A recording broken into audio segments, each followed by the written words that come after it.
100 में स्वागत है आप सभी का। आपके साथ हूं मैं सोनल दहिया। खबरों की शुरुआत करेंगे। सिंघू बॉर्डर पर संयुक्त किसान मोर्चा की कोर कमेटी की बैठक हुई है, जिसमें फैसला लिया गया पीएम मोदी के तीनों कृषि कानून वापस लेने के फैसले की घोषणा के बावजूद आंदोलन जारी रहेगा। किसान मोर्चा ने आंदोलन के 1 साल के दौरान 700 किसानों की मौत के लिए केंद्र सरकार को जिम्मेदार ठहराया है और किसानों के परिवार को आर्थिक मदद की मांग की है। संयुक्त किसान मोर्चा ने आरोप लगाया है लखीमपुर में किसानों की हत्या केंद्र सरकार के अड़ियल रवैये का नतीजा है। बैठक में किसान मोर्चा ने शहीद किसानों के स्मारक के लिए जगह की मांग की। उन्होंने कहा कि किसानों पर दर्ज केस वापस हों, सरकार एक मीटिंग रखकर इन मुद्दों पर समाधान निकाले, उसके बाद आंदोलन खत्म करने का फैसला होगा। बैठक में कहा गया है कि किसानों की आधी जीत है, ये प्रदर्शन और तेज होगा। किसान मोर्चा ने कहा लखनऊ दिल्ली बॉर्डर पर प्रदर्शन और पार्लियामेंट कूच 22, 26 और 29 नवंबर के कार्यक्रम पहले की तरह ही जारी रहेंगे। डिप्टी सीएम दुष्यंत चौटाला ने किसानों से आंदोलन खत्म कर घर लौटने की अपील की। उन्होंने कहा कि पीएम मोदी ने तीनों कृषि कानून रद्द कर किसानों की बात मान ली है। अब किसानों को अपने घर लौट जाना चाहिए। आगे उन्होंने कहा कि हरियाणा में 13 फसलों को एमएसपी पर खरीदा जाता है। प्रधानमंत्री नरेंद्र मोदी के तीनों कृषि कानूनों को वापस लेने के ऐलान पर हरियाणा के गृह मंत्री अनिल विज ने पूर्व प्रधानमंत्री इंदिरा गांधी समेत पूरी कांग्रेस पर कड़ा प्रहार किया। उन्होंने कहा कि जयप्रकाश नारायण के नेतृत्व में एक आंदोलन पहले भी हुआ था। इंदिरा गांधी प्रधानमंत्री ने बात मानने की बजाय देश में इमरजेंसी लगाकर सारे नेताओं को जेल में डाल दिया था।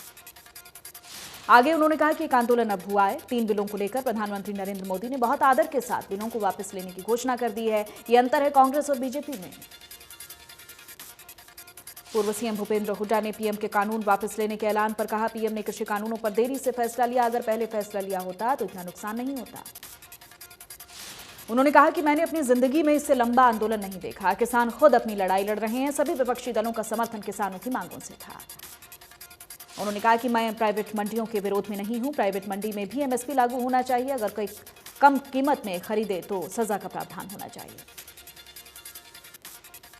3 नए कृषि कानूनों को वापस लेने के फैसले पर दीपेंद्र हुड्डा ने कहा कि कृषि कानूनों पर किसानों के संघर्ष की जीत है। वहीं किसानों ने आगे बढ़कर दीपेंद्र हुड्डा को गले लगाया।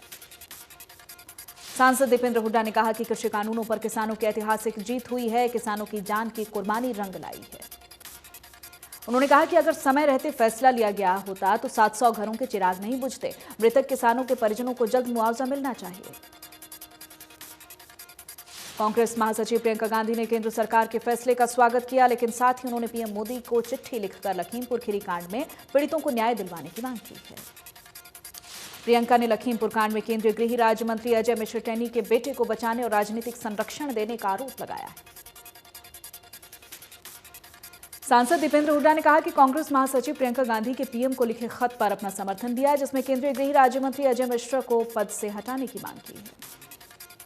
उन्होंने कहा कि लखीमपुर हिंसा का मुख्य आरोपी है अजय मिश्रा का बेटा। अजय मिश्रा के पद पर रहते हुए न्याय की उम्मीद नहीं की जा सकती। रेवाड़ी के बावल में करोड़ों रुपए की लागत से बने आरओबी और कृषि महाविद्यालय में बने महिला हॉस्टल का आगामी 26 नवंबर को सीएम मनोहर लाल उद्घाटन करेंगे। इस दौरान मुख्यमंत्री एक रैली को भी संबोधित करेंगे। गांव धरचाना में ग्रामीणों को रैली का न्यौता देने पहुंचे सहकारिता मंत्री डॉक्टर बनवारी लाल ने पत्रकारों से बातचीत में इसकी जानकारी दी। उन्होंने कहा कृषि कानूनों को प्रधानमंत्री द्वारा वापस लिए जाने का एक ऐतिहासिक फैसला बताया, जिसमें किसानों का स्वागत करना चाहिए और अब उन्हें आंदोलन छोड़कर अपने घरों को लौटना चाहिए। 3 नए कृषि कानूनों की वापसी के ऐलान पर करनाल में कांग्रेस नेता और पूर्व विधानसभा स्पीकर कुलदीप शर्मा ने मोदी सरकार पर तंज कसा। उन्होंने कहा कि पीएम मोदी ने देर से सही लेकिन दुरुस्त काम किया। कुलदीप शर्मा ने कहा कि उनके इस फैसले का अभी स्वागत तो नहीं किया जा सकता। जब तक तीनों कृषि कानून संसद में रद्द नहीं हो जाते तब तक हम इस फैसले का स्वागत नहीं करेंगे। आढ़तियों ने कृषि कानूनों की वापसी के साथ 2% टैक्स हटाने की मांग उठाई। चरखी दादरी में सब्जी मंडी आढ़ती एसोसिएशन ने व्यापारियों के साथ मिठाई बांटकर किसान व्यापारी की जीत बताया। आढ़ती सुनील गर्ग ने कहा किसान और आढ़तियों की जीत हुई है। कृषि कानूनों को लेकर आढ़तियों का किसान समर्थन कर रहा है। कृषि कानून रद्द होने पर गुरुग्राम में कांग्रेस नेता और पूर्व मंत्री कैप्टन अजय यादव ने प्रेस वार्ता की। उन्होंने कहा कि किसान आंदोलन में किसानों ने खून पसीना बहाया। उन्होंने कहा कि कृषि कानून से सिर्फ उद्योगपतियों को फायदा पहुंचाने का मकसद था। किसान संगठन जो भी फैसला लेगा उसके साथ कांग्रेस का समर्थन रहेगा। कृषि कानून रद्द होना किसानों की जीत है। कैप्टन अजय सिंह यादव ने कहा कि प्रधानमंत्री इस्तीफा दें और चुनाव करवाएं ताकि उन्हें अपनी लोकप्रियता का पता चले। उपचुनाव की हार और नेताओं के विरोध के चलते सरकार ने कानून रद्द किए।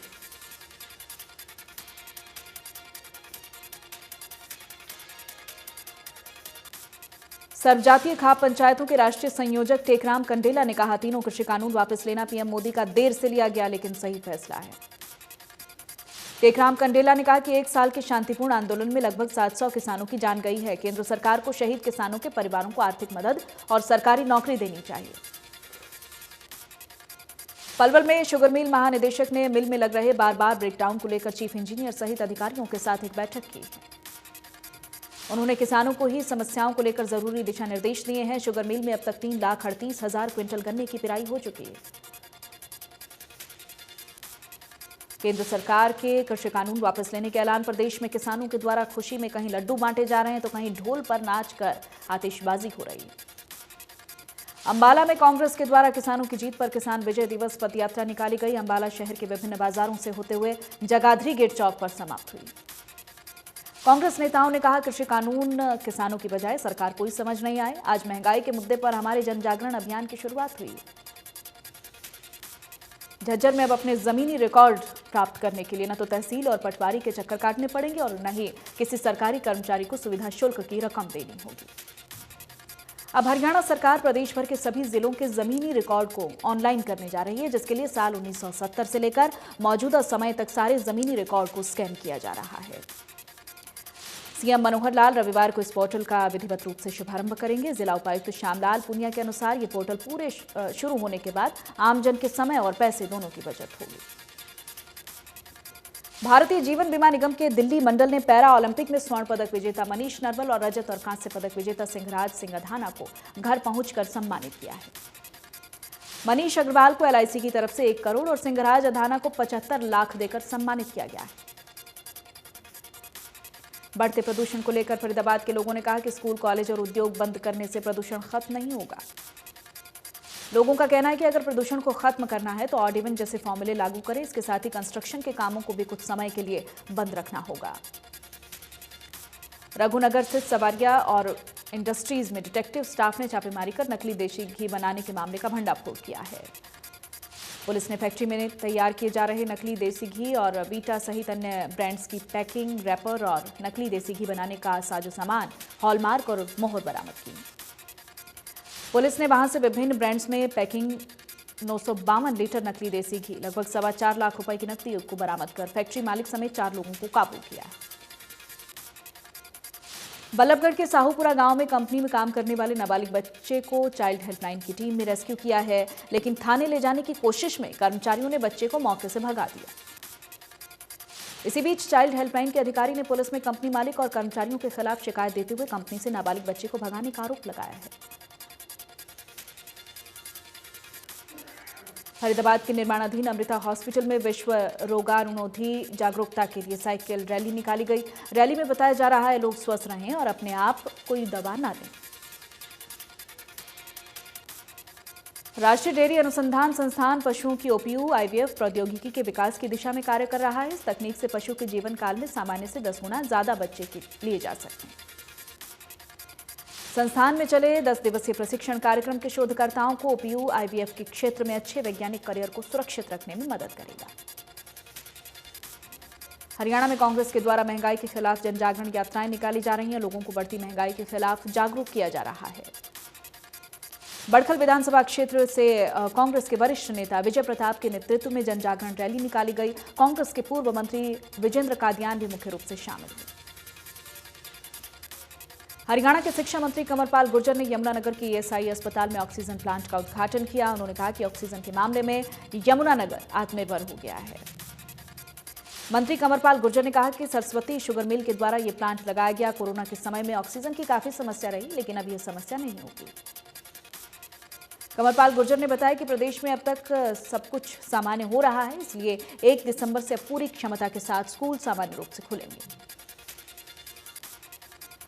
भारत सरकार के स्वच्छता सर्वेक्षण 2021 में हरियाणा को देश में दूसरा स्थान मिला है। इस दौरान केंद्रीय मंत्री हरदीप पुरी ने हरियाणा को सम्मानित किया। हरियाणा के गुरुग्राम, रोहतक और करनाल में गोल्ड से सम्मानित किया गया, तो वहीं पंचकुला, फरीदाबाद और नीलोखेड़ी को सिल्वर से सम्मानित किया गया। देश में स्वच्छता सर्वेक्षण सम्मान में हरियाणा का दूसरा स्थान आया है। सीएम मनोहर लाल ने प्रदेशवासियों को बधाई दी है। बल्लभगढ़ के वार्ड नंबर 36 में नगर निगम के द्वारा किए गए 2 बड़े ट्रैक्टर्स को हरी झंडी दिखाकर कैबिनेट मंत्री के बड़े भाई टीपरचंद शर्मा ने रवाना किया। कृषि मंत्री जेपी दलाल ने तोशाम में नवनिर्मित कोर्ट परिसर में तकरीबन 3 करोड़ रुपए की लागत से बनने वाले चैंबर्स की आधारशिला रखी। तोशाम में कृषि मंत्री जेपी दलाल का आम लोगों ने फूल मालाओं के साथ स्वागत किया। इस अवसर पर जेपी दलाल ने बताया कि कोर्ट परिसर में अधिवक्ताओं के लिए 98 चैंबर्स का निर्माण किया जाएगा। मंत्री जेपी दलाल ने कहा कि आम आदमी को जल्दी और कम खर्च पर न्याय मिलना चाहिए। उन्होंने अधिवक्ताओं को आह्वान किया कि आम आदमी को न्याय दिलवाने का भरसक प्रयास करें। केंद्रीय राज्य मंत्री कृष्णपाल गुर्जर ने कहा कि फरीदाबाद को स्वच्छ और ग्रीन बनाने के लिए आंदोलन की जरूरत है और जो आंदोलन लोगों के हित में चलाया जाए उसमें सभी का भला होता है। राज्य मंत्री कृष्णपाल गुर्जर ने कहा, फरीदाबाद के हर नागरिक की जिम्मेदारी है कि वो फरीदाबाद को स्वच्छ और सुंदर बनाने में भागीदार बने। अगर स्वच्छता के काम में किसी भी तरह की लापरवाही मिलती है तो इसके खिलाफ सख्त कार्रवाई होगी। फरीदाबाद नगर निगम प्रशासन के द्वारा स्वच्छता अभियान को बेहतर करने के लिए सभी 40 वार्ड की कमेटीज के द्वारा 300 से ज्यादा मास्टर ट्रेनर तैयार किए गए। 4 लाख स्कूली बच्चों को भी इस मुहिम से जोड़ा गया है। नौकरियों के नाम पर हो रहे फर्जीवाड़े के मामले में हरियाणा स्टेट विजिलेंस ब्यूरो ने एक बड़े नेक्सस को पकड़ा है, जिसमें हरियाणा पब्लिक सर्विस कमीशन के डिप्टी सेक्रेटरी सहित 3 लोगों की गिरफ्तारी हुई है। हरियाणा पब्लिक सर्विस कमीशन के डिप्टी सेक्रेटरी अनिल नागर का नाम इस मामले में सामने आया है। नागर सहित कई अधिकारी इस पूरे नेक्सस में शामिल बताए जा रहे हैं। नागर सहित 3 आरोपियों से 2 करोड़ 22 लाख की रिकवरी हुई है। इसके अलावा एक अन्य भर्ती में 11 कैंडिडेट को लाभ पहुंचाने का सबूत भी मिला है। गोलाचिका में 4 कर्मचारियों के सस्पेंड को लेकर Haryana state electricity board worker union ने बिजली बोर्ड के एसडीओ और बिजली विभाग के खिलाफ जोरदार प्रदर्शन किया है। गुरुग्राम में पुलिस ने चौहरे हत्याकांड का खुलासा कर दिया है। 8 आरोपियों को गिरफ्तार किया गया है। गुरुग्राम में दिवाली के दिन पूर्व सरपंच पर ताबड़तोड़ फायरिंग करने के मामले में पुलिस ने मास्टरमाइंड रिंकू के पिता और अन्य रिश्तेदारों को गिरफ्तार कर लिया है। सोना में एक दुकानदार को ऑनलाइन कमीशन का झांसा देकर ऑनलाइन ट्रांजैक्शन करने वाले युवक ने 60,000 रुपए की चपत लगा दी। इस मामले में दुकानदार ने सोना थाने में एक शिकायत दर्ज की है। पुलिस ने मामले की जांच शुरू कर दी है। पलवल के आलापुर गांव में 2 पक्षों के बीच आपस में झगड़ा हो गया। दोनों तरफ से लाठी डंडे और कुल्हाड़ी चले। करीब दर्जन भर लोग घायल हो गए। झगड़े का वीडियो भी सोशल मीडिया पर वायरल हुआ है। फिलहाल पुलिस ने मामले में दोनों पक्षों की शिकायत पर करीब 2 दर्जन लोगों के खिलाफ कार्रवाई शुरू कर दी। नूह में पुलिस को बड़ी कामयाबी हाथ लगी है। अवैध हथियार के बल पर गाड़ियों को लूटने की कोशिश करने के जुर्म में 2 आरोपियों को 2 कार सहित गिरफ्तार किया गया। तलाशी के दौरान आरोपियों के कब्जे से 17 नकली सोने की ईंटें, 7 मोबाइल फोन, 1 पिस्तौल, 2 जिंदा रॉन्ड, मैगजीन सहित अन्य सामान भी बरामद किए। 17 नकली सोने की ईंटों को असली बताकर फर्जी तरीके से लोगों को चूना लगाकर करीब 5 करोड़ रुपए में बेचने की फिराक में थे टटलू गैंग के दोनों आरोपी। मेवात में वैक्सीनेशन की रफ्तार को बढ़ाने के लिए अब इस्लामिक मदरसे भी पीछे नहीं है। शनिवार को जिमरावट गांव में मौलाना मोहम्मद इलियास के मदरसे में उपायुक्त शक्ति सिंह ने पहुंचकर वैक्सीन लगवा चुके बच्चों का हौसला बढ़ाया है। उपायुक्त ने कहा कि वैक्सीनेशन की मुहिम को रफ्तार देने के लिए उन लोगों से मुलाकात की जा रही है जिनका समाज में रुतबा है, जिनकी बातों को लोग मानते हैं। देश में पिछले 24 घंटे में कोरोना के 10,309 नए मामले सामने आए हैं। एक्टिव केस 1,26,000 के पार। 12,789 मरीज रिकवर हुए हैं।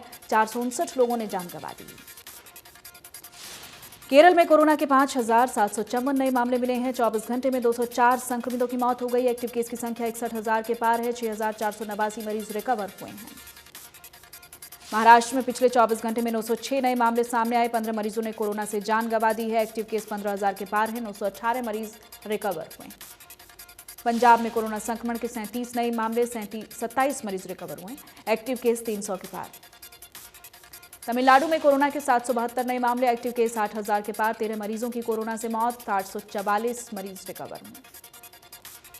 असम में कोरोना के 190 नए मरीज मिले। 277 मरीज रिकवर हुए हैं। 3,000 के पार एक्टिव केस हैं। 1 मरीज की कोरोना से मौत हो गई। दिल्ली में कोरोना के 30 नए मामले मिले। एक्टिव केस 320 के पार हैं। 67 मरीज रिकवर हुए। हिमाचल प्रदेश में एक दिन में 51 नए मामले सामने आए, 142 मरीज रिकवर हुए, एक्टिव केस की संख्या 1000 के पार। हरियाणा में कोरोना के 22 नए मामले मिले हैं, 23 मरीज रिकवर हुए हैं, एक्टिव केस 130 के पार।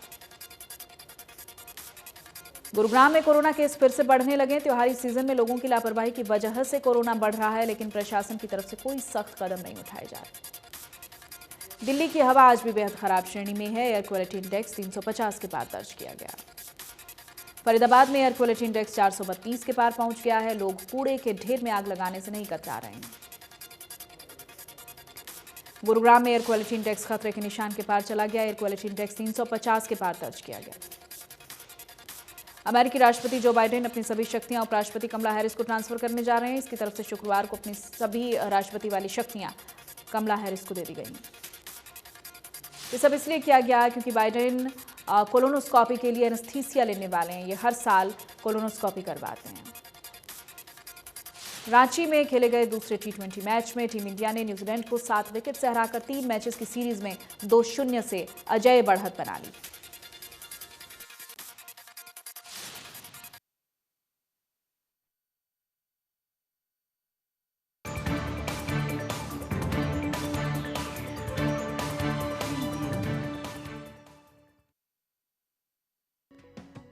प्रेजेंटेड बाय 90 वर्षों से महिलाओं की नंबर 1 आयुर्वेदिक औषधि वेटॉनिक हेम पुष्पा।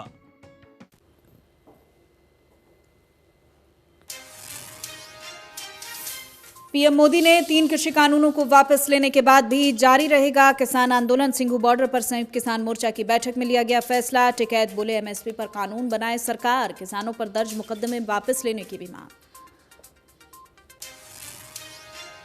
पूर्व सीएम भूपेंद्र हुड्डा ने की एमएसपी पर कानून बनाने की मांग। बोले पीएम पहले फैसला लेते तो नहीं होता इतना नुकसान। आंदोलन में शहीद किसानों के परिजनों को आर्थिक मदद दे सरकार। कृषि मंत्री जेपी दलाल बोले किसानों को नहीं समझा पाए तीनों कृषि कानूनों के फायदे। स्वच्छता सर्वेक्षण 2021 में हरियाणा का जलवा 100 यूएलबी से कम राज्यों की कैटेगरी में 1745 स्कोर के साथ मिला दूसरा स्थान। गुरुग्राम, रोहतक, करनाल को मिला गोल्ड, पंचकुला, फरीदाबाद, नीलोखेड़ी को सिल्वर तो अंबाला को कांस्य अवार्ड मिला है। सीएम ने प्रदेशवासियों को ट्वीट कर बधाई दी है।